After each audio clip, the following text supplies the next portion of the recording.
నమస్కారం దూరదర్శన్ వార్తలకు స్వాగతం నా పేరు సందీప్ ముందుగా వార్తల్లోని ప్రధానాంశాలు భారత సైన్యం అమ్ముల పొదిలో చేరిన మరో అస్త్రం అర్జున్ ట్యాంకును అధికారికంగా సైన్యాధిపతి నార్వాణేకు అప్పగించిన ప్రధాని మోదీ కేరళను టూరిజం హబ్గా తీర్చిదిద్దుతామన్న ప్రధాని 6,000 కోట్ల విలువైన ప్రాజెక్టులకు మోదీ శ్రీకారం ఎంఐఎం ఎంపీ అసదుద్దీన్ వ్యాఖ్యలను ఖండించిన కేంద్ర మంత్రి కిషన్ రెడ్డి హైదరాబాద్ను కేంద్రపాలిత ప్రాంతంగా మార్చే ఆలోచన ప్రభుత్వానికి లేదని స్పష్టీకరణ వాణిజ్య పన్నుల శాఖ అధికారులతో సీఎస్ సోమేష్ కుమార్ సమీక్ష వచ్చే 45 రోజుల్లో రెవెన్యూ డ్రైవ్ టార్గెట్ను పూర్తి చేయాలని ఆదేశం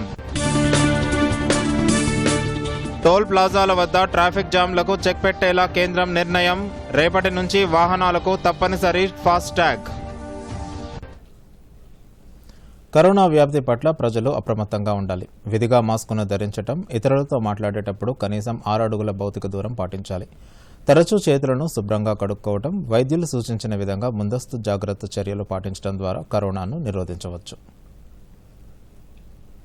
ఇక వార్తల్లోని వివరాలు కోవిడ్-19 పై పోరాటంలో దేశ పౌరులు ప్రభుత్వానికి అందించిన మద్దతు అసాధారణమైనదని ప్రధానమంత్రి నరేంద్ర మోదీ కొనియాడారు కేరళలోని కొచ్చిలో 6,000 కోట్ల విలువైన అభివృద్ధి కార్యక్రమాలు ప్రాజెక్టులకు ప్రధాని శ్రీకారం చుట్టారు సాగరిక క్యూఎస్ టెర్మినల్ పెట్రోకెమికల్ కాంప్లెక్స్ను ప్రధాని ప్రారంభించారు పర్యాటకానికి పెట్టింది పేరుగా ఉన్న కేరళను మరింత అభివృద్ధి చేసుకుందామని పిలుపునిచ్చారు పర్యాటక రంగానికి సంబంధించిన ఆవిష్కరణలకు శ్రీకారం చుట్టాలని యువతకు సూచించారు ఆ దిశగా స్టార్టప్లు రావాలని ఆకాంక్షించారు నూతన ప్రాజెక్టుల ద్వారా కేరళ ఆత్మనిర్భర్ భారత్ను భాగస్వామి అవుతుందన్నారు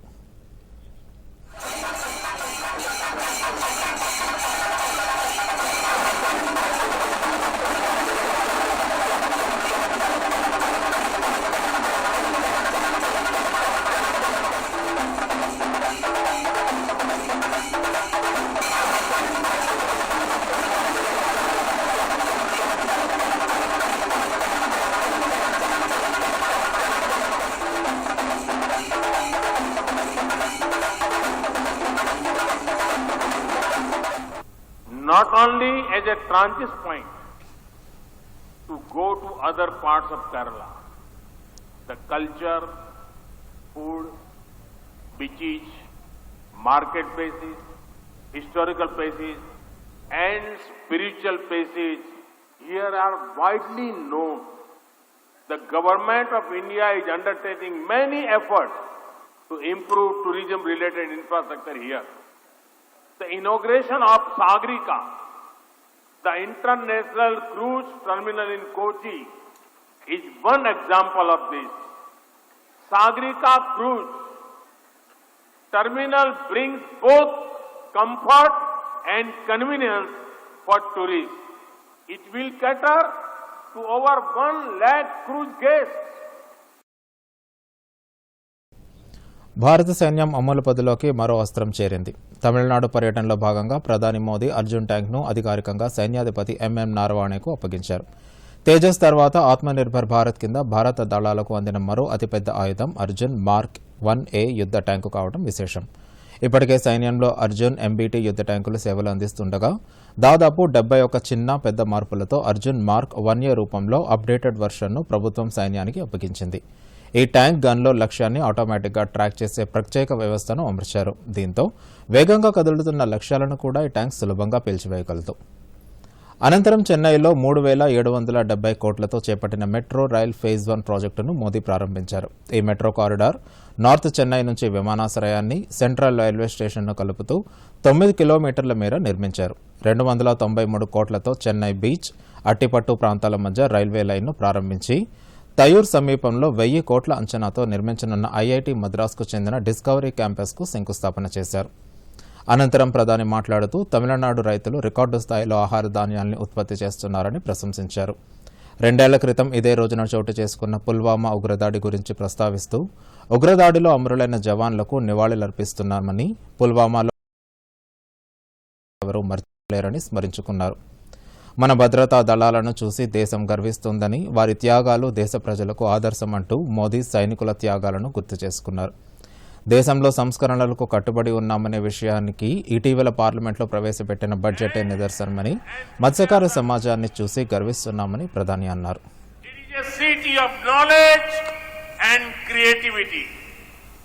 From Chennai today, we begin key infrastructure projects.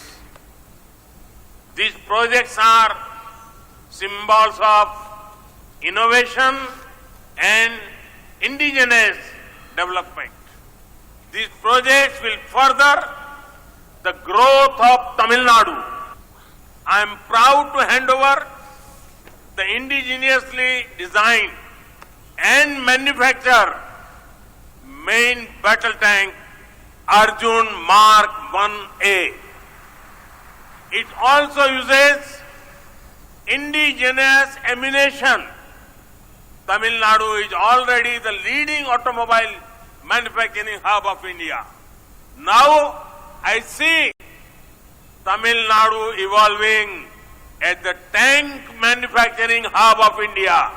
A tank made in Tamil Nadu will be used in our northern border to keep the nation safe. This showcases India's united spirit, Bharat's Ekta Darshan. This project has been completed on schedule despite the global pandemic. The civil construction activities were done by Indian contractors. The rolling stock has been procured locally. This in line with the boost to Atmanirbhar Bharat. In the words of the famous Pulwama ఉగ్రదాడిలో అమరులైన CRPF సైనికులకు రక్షణ మంత్రి రాజ్నాథ్ సింగ్ నివాళులర్పించారు. దేశానికి వారు చేసిన అత్యున్నత త్యాగాన్ని దేశం ఎప్పటికీ మర్చిపోదని ఆయన ట్వీట్ చేశారు. అమరులైన బాధిత కుటుంబాలకు అండగా నిలుస్తుందన్నారు. అలాగే కేంద్ర మంత్రి అమిత్ షా, బీజేపీ జాతీయ అధ్యక్షుడు జేపీ నడ్డా, కాంగ్రెస్ నేత రాహుల్ గాంధీ నివాళులర్పించారు. పుల్వామాలో సైనికుల శౌర్యానికి దేశం ఎల్లప్పుడూ రుణపడి ఉంటుందని పేర్కొన్నారు. అలాగే మధ్యప్రదేశ్, కర్ణాటక, ఉత్తరప్రదేశ్ ముఖ్యమంత్రులు శివరాజ్ సింగ్ చౌహాన్, బీఎస్ యడ్యూరప్ప, యోగి ఆదిత్యనాథ్ సైతం నివాళులర్పించి అమరుల త్యాగాలను కొనియాడారు.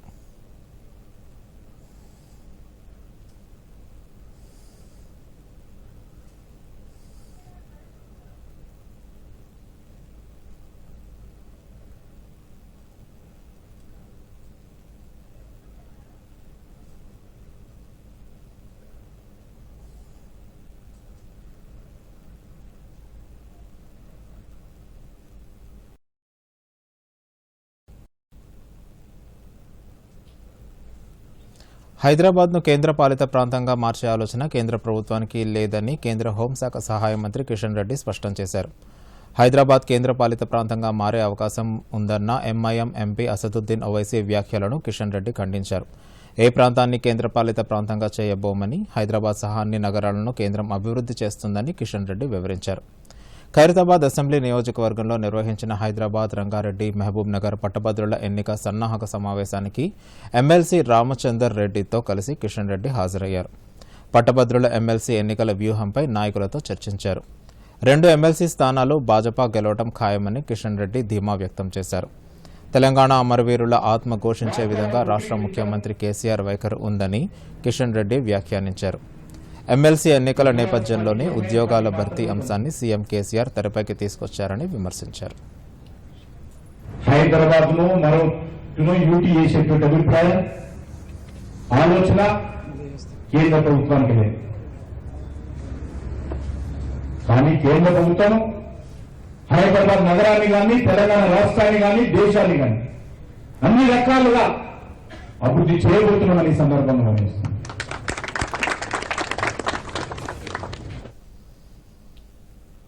బాలికలకు నాణ్యమైన విద్యాబోధన అందించేందుకే రాష్ట్ర ప్రభుత్వం కేజీబీవీలను బలోపేతం చేస్తుందని రాష్ట్ర మంత్రి అల్లోల ఇంద్రకరణ్ రెడ్డి అన్నారు. నిర్మల్ జిల్లా మామడ మండలం న్యూ సాంగ్వి గ్రామంలోని కస్తూర్బా గాంధీ బాలికల విద్యాలయం నూతన కళాశాల భవనాన్ని మంత్రి ప్రారంభించారు. ఈ సందర్భంగా మంత్రి మాట్లాడుతూ బాలురతో సమానంగా బాలికలు కూడా చదువుకోవాలనే ఉద్దేశంతోనే కస్తూర్బా గాంధీ బాలికల విద్యాలయాలు ఏర్పాటయ్యాయని, కేసీఆర్ సర్కారు అత్యాధునిక హంగులతో కస్తూర్బా పాఠశాలలకు నూతన భవనాలను నిర్మిస్తోందని గుర్తు చేశారు.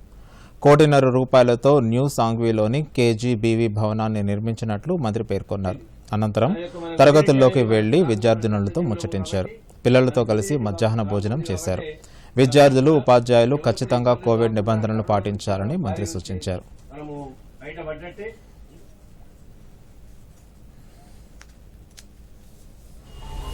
सतत पहल द्वारा आज जो कचरा और कृषि अपशिष्ट है वो कल गाड़ियों में फ्यूल बनकर दौड़ेगा। किसानों के लिए अतिरिक्त आय के साधन बनेंगे, रोजगारों का सृजन होगा, प्राकृतिक गैस और कच्चे तेल का आयात घटेगा, पर्यावरण होगा स्वच्छ और भारत आत्मनिर्भर बनेगा। सतत पहल, sustainable alternative towards affordable transportation. सक्षम पेट्रोलियम और प्राकृतिक गैस मंत्रालय की पहल, पीसीआरए एवं भारत सरकार द्वारा जनहित में जारी। వాణిజ్య పన్నుల శాఖ అధికారులతో సీఎస్ సోమేష్ కుమార్ సమీక్ష నిర్వహించారు. వచ్చే 45 రోజుల్లో రెవెన్యూ డ్రైవ్ టార్గెట్ను పూర్తి చేయాలని ఆయన అధికారులను ఆదేశించారు. వాణిజ్య పన్నుల శాఖ ద్వారా భారీగా రెవెన్యూ వసూళ్లపై దృష్టి పెట్టినట్లు తెలిపారు. ఇందుకోసం రాష్ట్ర వ్యాప్తంగా 1376 మందితో 460 బృందాలను ఏర్పాటు చేశామని తెలియజేశారు. దేశంలోనే commercial tax department 4 front technology drive నిర్వహిస్తుందని ఆయన తెలిపారు. గత 4 ఏళ్లుగా ఈ శాఖ నిర్వహిస్తున్న పనితీరు పట్ల ఆయన సంతృప్తి వ్యక్తం చేశారు. ఈ శాఖలోని అధికారులు ఒక టీం మాదిరిగా పనిచేస్తూ నిర్దేశించిన లక్ష్యాలను సాధిస్తుందన్నారు. కోవిడ్ టీకా రెండో డోసు వ్యాక్సినేషన్ ప్రక్రియ రాష్ట్రంలో ముమ్మరంగా కొనసాగుతుంది. టీకా మొదటి డోసు తీసుకుని 28 రోజుల్లో పూర్తయిన లబ్ధిదారులకు రెండో డోసు అందిస్తున్నట్లు వైద్య ఆరోగ్య శాఖ తెలియజేసింది.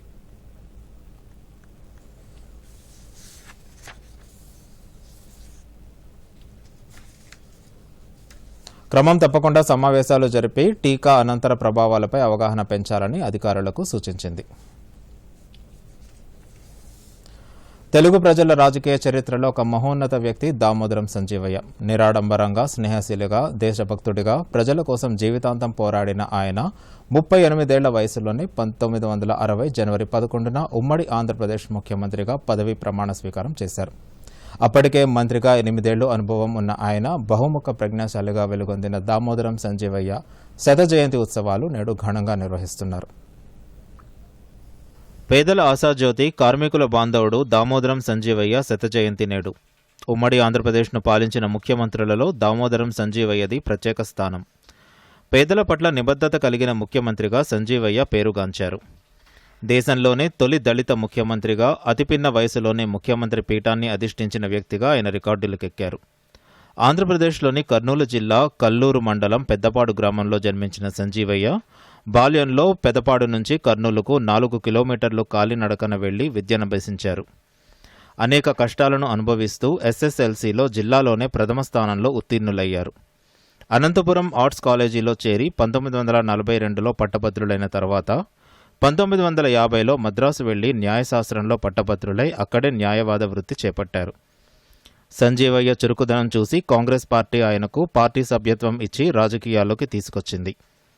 భారతదేశంలో మొట్టమొదటిసారిగా 1950 జనవరి 26న రాజ్యాంగం అమలులోకి వచ్చిన మొదటి ప్రొవిజనల్ పార్లమెంటు సభ్యునిగా, హోం విభాగ సభ్యునిగా బాధ్యతలు సమర్థవంతంగా నిర్వహించారు. 1952లో కర్నూలు నుంచి ఎమ్మెల్యేగా గెలుపొందిన సంజీవయ్య రాజాజీ కేబినెట్లో మున్సిపల్ శాఖ మంత్రిగా పనిచేశారు. 1953లో టంగుటూరి ప్రకాశం పంతులు మంత్రివర్గంలో ఆరోగ్య, పునరావాస, హరిజనోద్ధరణ, ప్రణాళికలు, మాజీ సైనికుల సంక్షేమ శాఖ మంత్రిగా బాధ్యతలు నిర్వర్తించారు. 1955 ఆంధ్ర రాష్ట్ర మధ్యంతర ఎన్నికల్లో ఎమ్మిగన్నూరు, కొడుమూరు ఉమ్మడి అసెంబ్లీ స్థానం నుంచి గెలిచి రవాణా, వాణిజ్య పన్నుల శాఖ మంత్రిగా బెజవాడ గోపాలరెడ్డి మంత్రివర్గంలో పనిచేశారు. 1956 నంబర్ 1వ తేదీన ఆంధ్ర రాష్ట్రం, హైదరాబాద్ రాష్ట్రం స్వపరిపాలన, కార్మిక శాఖ మంత్రిగా బాధ్యతలు చేపట్టారు. 1960 జనవరి 11న ఆంధ్రప్రదేశ్ ముఖ్యమంత్రిగా ప్రమాణ స్వీకారం చేశారు. ముఖ్యమంత్రిగా సంజీవయ్య తీసుకున్న చర్యల్లో అన్నిటికన్నా ముఖ్యమైనది షెడ్యూల్ కులాలు, షెడ్యూల్ తెగలు, వెనుకబడిన తరగతుల వారికి ఉద్యోగాలలో ప్రమోషన్లకు రిజర్వేషన్ పద్ధతిని అమలుపరచడం. 1962లో అఖిల భారత కాంగ్రెస్ పార్టీ జాతీయ అధ్యక్షులుగా ఎన్నికై 1964లో నెహ్రూ మంత్రివర్గంలో కార్మిక మంత్రిగా సమర్థవంతంగా బాధ్యతలు నిర్వహించారు. తెలుగును అధికార భాషగా, ఉర్దూను రెండవ భాషగా ఆయన హయాంలోనే నిర్ణయించారు. ఒకసారి సంజీవయ్య గారు పుట్టిన ఊరుకు తన తల్లిని చూడటానికి వచ్చి తిరిగి వెళ్తూ ఆమె చేతిలో 100 రూపాయలు పెట్టారు. వృద్ధాప్యంలో ఉన్న మిగతా వారికి ఎవరు చేస్తారు ఇటువంటి సహాయం అన్న తల్లి మాటలు సంజీవయ్యను ఆలోచనల్లో పడేసింది. దాని ఫలితమే వృద్ధాప్య పింఛన పథకం రూపకల్పన. ముఖ్యమంత్రిగా సంజీవయ్య అనేక వినూత్న కార్యక్రమాలు రూపకల్పన చేశారు. లక్షల ఎకరాల బంజరు భూములను నిరుపేదలకు పంపిణీ చేశారు. రాయలసీమ, కర్నూలు జిల్లాల్లో గాజుల దెన్నె ప్రాజెక్టు, ఉత్తరాంధ్ర ప్రజలకు శ్రీకాకుళం జిల్లాలో వంశధార ప్రాజెక్టుకు ఆయన శంకుస్థాపన చేశారు. కళల పట్ల, సాహిత్యం పట్ల ఆయనకు ఎనలేని ప్రేమ. ఆయన హయాంలోనే లలిత కళల అకాడమీ ఏర్పాటు చేశారు. Bureau report, Doordarshan news. దేశవ్యాప్తంగా రేపటి నుంచి ఫాస్టాగ్ తప్పనిసరి. వాహనాలకు ఫాస్టాగ్ ఉంటేనే హైవేలపైకి ఎక్కాల్సి ఉంటుంది, లేదంటే రెట్టింపు టోల్ చెల్లించక తప్పదు. ఇప్పటికే పలుమార్లు ఫాస్టాగ్ తప్పనిసరి వినియోగాన్ని వాయిదా వేస్తూ వచ్చిన ప్రభుత్వం సోమవారం నుంచి అమలు చేయాలని నిర్ణయించింది. ఈ ఫాస్టాగ్తో హైవేలపై టోల్ ప్లాజాల దగ్గర టైం వృధా అయ్యే అవకాశం ఉండదు. రాష్ట్రంలో ఇప్పటికే 82% ఫాస్టాగ్లు ఉన్నట్లు జాతీయ రహదారుల సంస్థ గణాంకాలు చెబుతున్నాయి. తెలంగాణ నుంచి వెళ్లే జాతీయ రహదారుల్లో 21 ప్రాంతాల్లో టోల్ ప్లాజాలు ఉన్నాయి. సుమారు ఏడాదిన్నరగా ఫాస్టాగ్ విధానాన్ని అమలు చేస్తున్నారు.